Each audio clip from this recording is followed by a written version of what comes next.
Hello po, Tita Darlene. Hello po, Tita Darlene. Thank you so much po.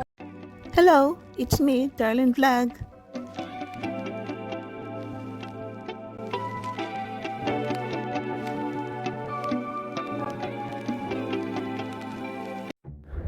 Ang layunin ng Team Kalingap, siyempre ang tumulong sa kapwa, tumulong sa pangangailangan, katulad ng kailangan nila ng bahay dahil wala silang matirhan.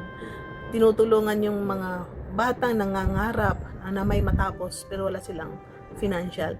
Tinutulungan yung mga magulang na iniwanan ng mga anak dahil naghanap sila ng trabaho, yung mga magulang nila is naiwan. Tinutulungan yung mga anak na iniwan rin ng mga magulang. Yun ang trabaho ng Kalingap. At siyempre, hindi lang po yan.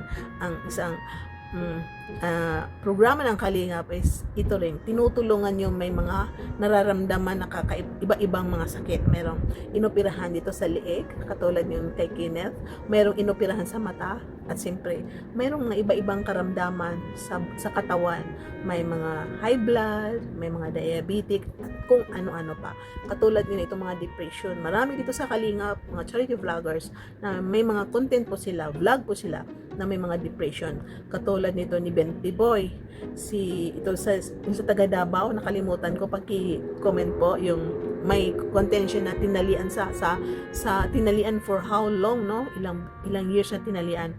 Nasa Daig siya dati, tapos bumalik sa Mindanao, nakalimutan ko yung pangalan niya. At siyempre si Kuya Val, meron din siyang mga vlog na may mga problem sa mental. At ito rin naalala natin, ito si Kalinga Prab, mag-mission po tayo, ilan po sila, si Juvie, naalala natin, ito yung sa kay Benty Boy, marami rin, no? Kung naalala ninyo, ito rin si yung ilang years na laging nakahiga, yung bago lang, si Andrew. At kung naalala nyo pa last year, matagal lang siya nabalikan. Nakalimutan ko ang pangalan, yung kapatid, may problem na nakakulong siya na sa parang kawayan na basta kulungan, tapos yung kapatid niya nakatira sa malayo sa bahay na mayroon siyang kubo na maliit na OP. Nakalimutan ko yun, na-admit ngayon dahil nagka-problem sa atay, no? Matagal hindi sila nabalikan. Mayroon pa yung kinulong na magulang sa loob ng bahay na may kulungan, no? Marami. Ito si Rina, isa rin si Rina na almost gagaling na dahil ito na ipagamot din ng Kalingap, no? Ni Kalingap Rab, pero winakwak. Marami pa. Pwede niyo i-comment yung hindi ko na-mention kung sino-sino itong natulungan ng Kalingap na may mga problem sa depression. So ito nga po, dito sa Kamsur, mayroon naman bagong tinutulungan si Kalingap Rab, itong na-scout ni Kalampito sa Kamsur, malayo po, no? So pinuntahan nila Kalingap Rab kasama ang Hagibis, no? Team Hagibis, pinuntahan nila for how many years? More than 10 years na itong babae na ito is nakakadina, no? Nakatali ang kanyang isang kamay doon sa dingding ng bahay dahil daw ito nananakit. Dati daw hindi nananakit, pero dahil nananakit, tinalian at nakakainom daw ng gamot, pero hindi lagi siya nakakainom ng gamot, hindi siya napapa-check up, kaya bumabalik ang kanyang sakit. So magpapakita po tayo ng few video clips ng babae na ito na pinunta nila Kalingap Rab. Matapos, sino yung mic? Hindi siya gumagaling. Ayusin mo daw na. Ano mo, magsuot ka ng short. Bakit ko? Marlagak ka lang. Kahit ano na kumutan nyo lang po. Ayaw ko, tangalay. Ikuan na ako. Dahil, sulot mo dali. Magmana kita. Bubugi ang nanaan. Dali na. Magmana kita. Mama, ako. Ano yung mama po? Bagay yung mama. Inom siya, hindi na siya nakatulog. Hanggang ganyan na, inabot niya. Hanggang kinuha ko. Pares kay Jenaline, ano? Ano? Paggutom. Pag hindi ko siya binibigyan ng gusto niya, gaya ng nganga. Yun, nagagalit siya pag hindi ko binibigyan. Hindi kaya na nakaka-apekto din yun sa kanya. Bawal nga po dahil yun. Ay, bawal pa rin talaga yun. Ang alam ko kasi parang... Binabantayan ko lang. Gusto mo ba? Kaya yung dalawa lang. Len, mga gwapo, Len. Anong itsura namin? Len? Artistahin? Andito kami para... Tampo, para maayos ang kalagayan niya. Nabibigyan ko sa inyo, Nay. Ayan po, nakita niyo po, nagsasalita po siya, no?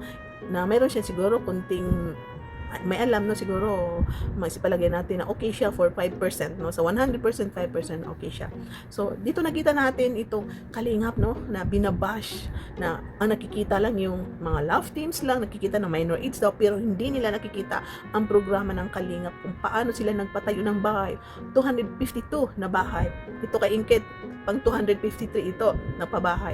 Tapos hindi nila nakita, no, binabash na si Kalingap Rab dahil sa minor love team, pero itong nagawa ng Kalingap na ipagamot yung may mga sakit, may pinapaaral hanggang ngayon na may estudyante, ang dami-dami nila, pinapagamot ang may mga sakit, maraming gumaling.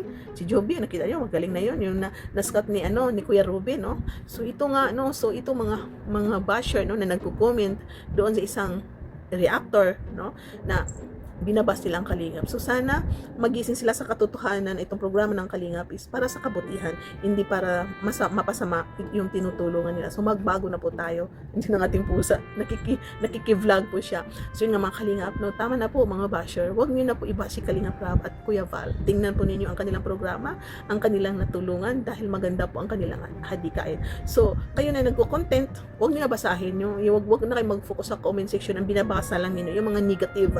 Pwede naman kayo magbasa ng mga positibong nagawa ng Kalingap. So pwede nyo yun i-check ang vlog ni Kalingap Rab, i-check ang vlog ni Kuya Val at ang iba pang charity vlogger dito sa Kalingap para matauhan kayo na itong Kalingap is maraming natulungan dito, hindi lang sa Cam Norte kundi sa buong Pilipinas. No? Alam po natin na maraming landing pad ang Team Kalingap, meaning maraming scouters, maraming charity vloggers, maraming natulungan. So yan lang po ang ating reactions for today.